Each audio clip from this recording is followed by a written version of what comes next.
बिस्मिल्लाहिर रहमानिर रहीम। प्रिय दर्शक मंडली আসসালামু আলাইকুম।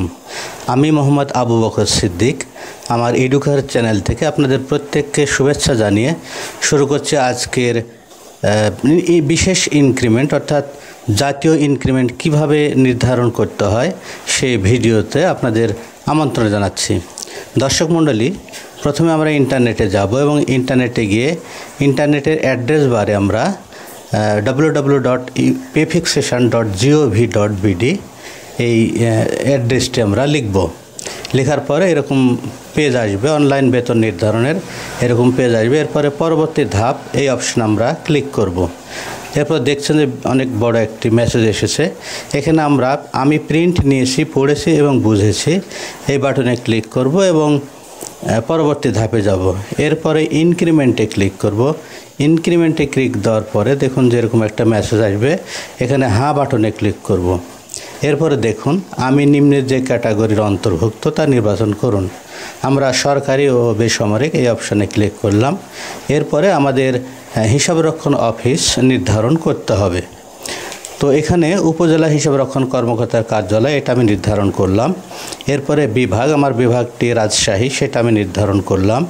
এরপরে জেলা হিসাবরক্ষণ কর্মকর্তার কার্যালয় সেটিও রাজশাহী, সেটা আমি নির্বাচন করলাম। এরপরে উপজেলা আমার নির্বাচন করতে হবে। আমি দুর্গাপুর রাজশাহী উপজেলার মানুষ, সুতরাং দুর্গাপুর রাজশাহী আমি নির্ধারণ করে দিয়ে পরবর্তী ধাপে ক্লিক করলাম।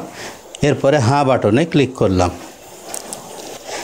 এখন দেখুন বেতন নির্ধারণী ফর্মে প্রবেশের জন্য নিম্নের তথ্যাদি পূরণ করুন এই শিরোনামে এখানে জাতীয় পরিচয়পত্র নম্বর দিতে হবে।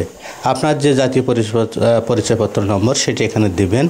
এরপরে ভেরিফিকেশন নম্বর, নিশ্চয়ই এর আগে অনলাইনে বেতন আপনার নির্ধারণ করা হয়েছে, সেখানে ট্র্যাকিং যে নাম্বারটি দেওয়া হয়েছে ওই নাম্বারটি ভেরিফিকেশন নাম্বার, সেটি আপনি এখানে দিয়ে দিবেন। এরপরে ক্যাপচা পূরণ করতে হবে। এখানে ইংরেজি কয়েকটা অক্ষর দেখুন দেওয়া আছে, হুবহু ওইভাবে ওই অক্ষরগুলো পূরণ করে পরবর্তীতে প্রবেশ করুন এই বাটনে ক্লিক করবেন। প্রবেশ করুনে ক্লিক করার পরে দেখবেন আমাদের কাঙ্ক্ষিত পেজটি এসে গেছে, অর্থাৎ 1 জুলাই 2016 খ্রিস্টাব্দ তারিখে আমাদের যে ইনক্রিমেন্ট সরকার দিয়েছে সেই ইনক্রিমেন্টটি এখানে সেটি দেখানো হলো।